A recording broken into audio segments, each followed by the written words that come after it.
हे friends, अस्सलाम वालेकुम। Story start करने से पहले please subscribe my channel, like my video and click on the bell icon. अगर आपको स्टोरी पसंद आ रही है तो अपने फ्रेंड्स के साथ ज़रूर शेयर कीजिएगा। अब आप चलते अपनी स्टोरी की जानिब। इंतकामी इश्क एपिसोड 2 पार्ट 2। मीन मिशा को वो नशीली गोलियाँ खिला देता है। पानी में मिलाकर वो जैसे ही पानी पीती है वो बेहोश हो जाती है। उसके बाद उसके चेहरे पर एक शैतानी मुस्कुराहट नमूदार होती है।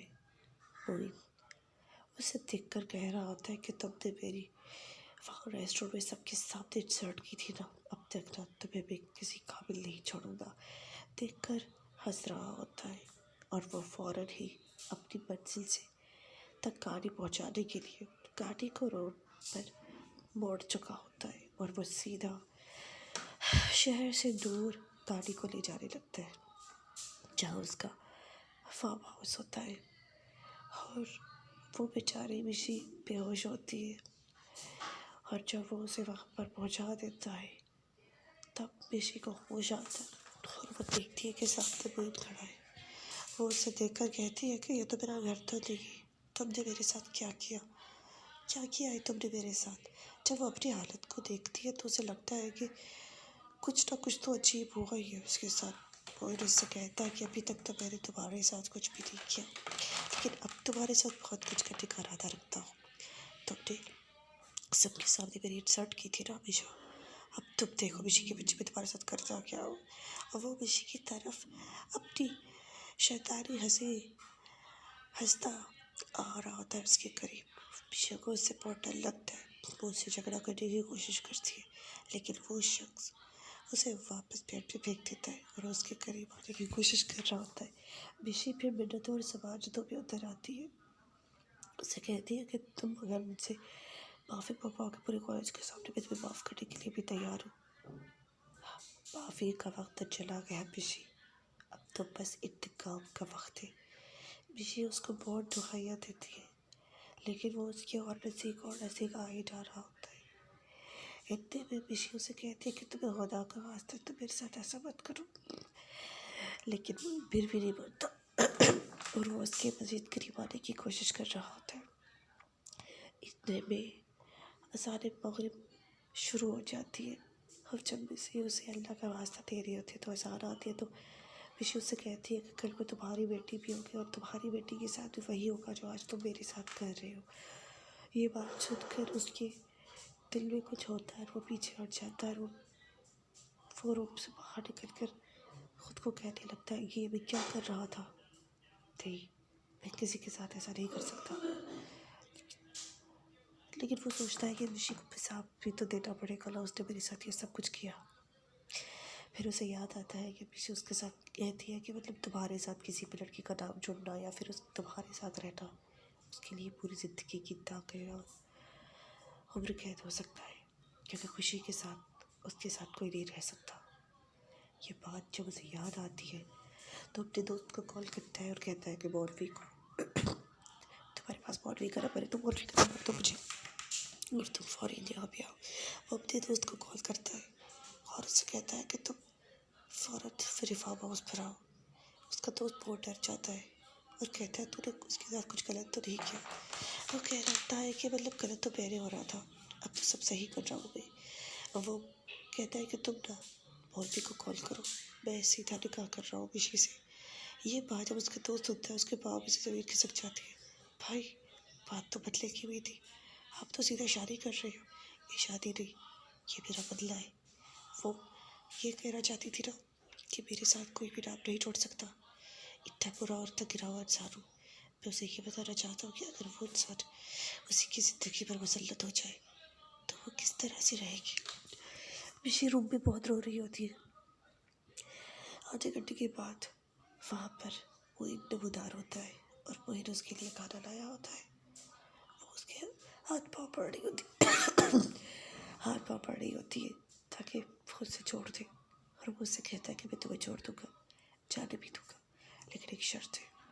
मिशी ये जानती थी कि ये जालिम इंसान इतनी आसानी से तो उसे यहाँ से जाने नहीं देगा, लेकिन फिर भी मिशी एक आखिरी कोशिश करती है मिशी उससे कहती है कि प्लीज़ तुम मुझे जाने दे दो, मैं तुम्हारे बारे में किसी को कुछ नहीं बताऊंगी, मैं कभी तुम्हारे रास्ते में नहीं आऊँगी, तुम चाहोगे तो मैं कभी भी तुम्हारे सामने में नहीं आऊँगी, बस मुझे यहाँ से जाने दो। तुम कहो तो मैं ये कॉलेज छोड़ देती हूँ, मैं नहीं आऊँगी यूनिवर्सिटी, मैं नहीं आऊँगी, प्लीज़ प्लीज़ मुझे छोड़ दो, मुझे जाने दो। वो उसके सामने अब भी इसी उम्मीद में हाथ बांधे उससे विनती सवारतें कर रही होती कि वो उस पर कुछ तो रहम करेगा, लेकिन ऐसी कोई बात नहीं थी। विशा, तुम्हें पता है मैं किसी पर रहम नहीं खाता और तुम पर भी नहीं खाऊंगा। एक बात याद रखो, तुम्हें यहाँ से बाहर जाना है तो तुम्हें मेरी बात माननी पड़ेगी। कौन सी बात? वो शापर लाता है और कहता है कि इसको खोलो। जैसे ही वो शापर खोलती है तो उसे पता चलता है वहाँ पे दुल्हन का जोड़ा होता है। दुल्हन का जोड़ा तुम यहाँ क्यों लाए हो? क्योंकि इसे तुम पहनोगी। मतलब? हाँ, तुम्हारा और मेरा निकाह है आज। ये बात सुनकर मिशी को बहुत बुरा लगने लगता है। दिल ही दिल में वो मोहित को बहुत दुआएं देने लगती है कि वो कौन सी मरूज खड़ी थी जब उसने उसको देखा था, लेकिन अब कुछ नहीं हो सकता था। जब मोहित का दोस्त आता है तो वो उस मोहित के दोस्त रश्मिश को भी कहती है कि तुम भी इस शख्स के साथ मिले हुए थे, तुम सबका ये प्लान था मेरे साथ ऐसा करने का। मोहित कहता है कि बुरा तो मैं तुम्हारे साथ पहले कर रहा था, अब तो बस शादी करना चाहता हूँ। वो चाहकर भी ये शादी नहीं कर सकती थी क्योंकि वो अपने पापा को क्या जवाब देती। तो मुझे अपने पापा की नज़रों में गिरा रही हो? ऑफ कोर्स, मेरा बदला ऐसे बुरा हो या वैसे, तुम तो दुनिया को वैसे भी बुरी दिखा पाओगी क्योंकि तुमने चुप चुप के उसी इंसान से शादी कर ली जिससे सारा दिन लड़ती रहती थी और अपनी खानदान की रिवायतों के खिलाफ गई, तो तुमने अपने पापा के साथ भी जंग छेड़ दी। तुम्हारी हालत देखकर बहुत अफसोस हो। वैसे उस जोड़े को ज़मीन पर फेंकने की कोशिश करती है, लेकिन वो कहता है कि बिल्कुल ऐसा मत करना क्योंकि ये कि पीस है, वरना मैं तुम्हें इसी कपड़ों में बाहर ले जाऊँगा जो कि तुम्हें पसंद नहीं आएगा। बेहतर ये एक कपड़े बदल दो। मिशी डरते डरते ट्यूब चेंज कर लेती है और बाहर निकाह करवाने के लिए मौलवी आ चुका होता है। जब मौलवी उससे पूछता है कि क्या तुम्हें ये निकाह कबूल है मिशी से, तब मिशी पहले खामोश रहती है, फिर कुछ सोचकर जवाब हाँ में दे देती है। मिशी अब यही सोच रही थी कि अब तो उसने मोहित की विश का भी कर दिया, शर्त भी पूरी कर दी, अब तो वो उसे यहाँ से ज़रूर जाने देगा।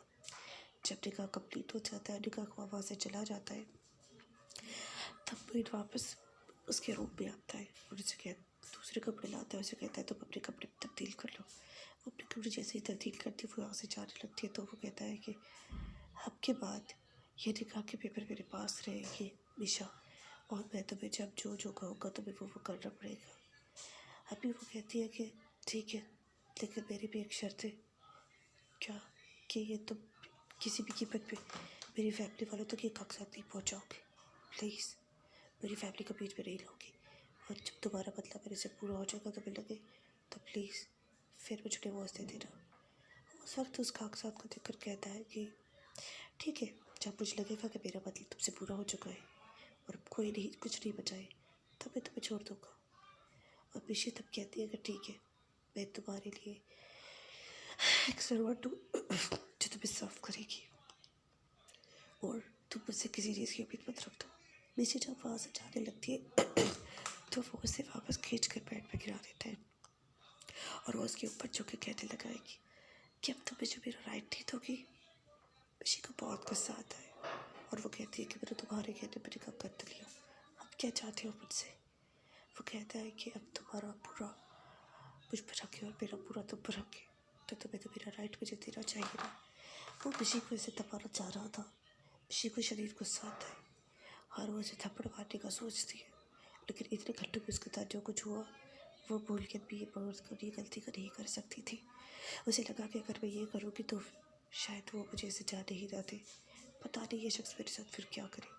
डर के मारे मिशी उसके कुछ नहीं कहती और फिर रोने लगती है और फिर वो उसके ऊपर से हट जाता है और कहता है कि तुम तो बड़े रोने को निकली, मैंने सोचा कुछ फाइट होगी, कुछ एक्साइटिंग होगा, पर नहीं, तुम्हें तो रोने से ही फुर्सत नहीं है। वो मिशी को कहता है कि तुम यहाँ से जा सकती हो, तुम्हारी तरफ से मैं ये चीज़ें राज रखूँगा और मेरी तरफ से तुम ये सारी चीज़ें राज रखोगी। हमारे दोनों का रिलेशनशिप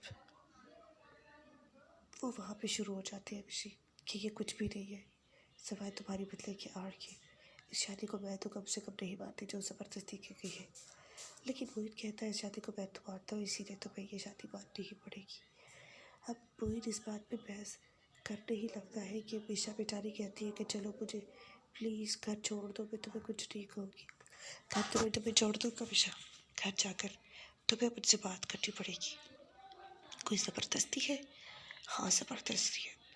अगर तुमने मेरा कॉल पिक नहीं किया तो व्हाट्सएप पर दिखाना भी कि पिक्चर तुम्हारे पापा तक तो पहुँचा ही सकता हूँ। ऋषि उससे बहुत परेशान हो जाती है। तुम अपनी एक एक रूटीन मुझे बताओगी, तुम क्या कर रही हो क्या नहीं कर रही हो मुझे बताओगी, बट तुम्हें करना ही पड़ेगा ऋषि, वरना मैं तुम्हें क्या कर सकता हूँ या तो तुम बिल्कुल भी जानती हो। और तुम्हारे लिए सबसे वर्स्ट कैसे होगा कि मैं तो क्या था तुम्हारे फैमिली वालों को दिखा दो, फिर तो वो तुम्हें मेरे ही पास भेज देंगे। ऋषि कहती है कि मैं मर जाऊँगी लेकिन मैं फिर तुम्हारे पास नहीं आऊँगी। मोहित की टशमिश दोस्त से भी कहती लगती है कि तुम किसी को भी मत नहीं बताओगे कि मैंने मोहित से शादी की है। पहले तो वो हंसने लगता, लेकिन वो उसे देखकर खामोश हो जाता है क्योंकि वो नहीं चाह रहा होता कि ऋषि की गुस्सा उस पर फूटे। तुम्हारे लिए बेहतर यही होगा तुम लोग मुझे मेरे घर ही से जोड़ो, ठीक है इरफा? ऋषि तुम बाहर जाओगी और तुम हमसे बात करोगी।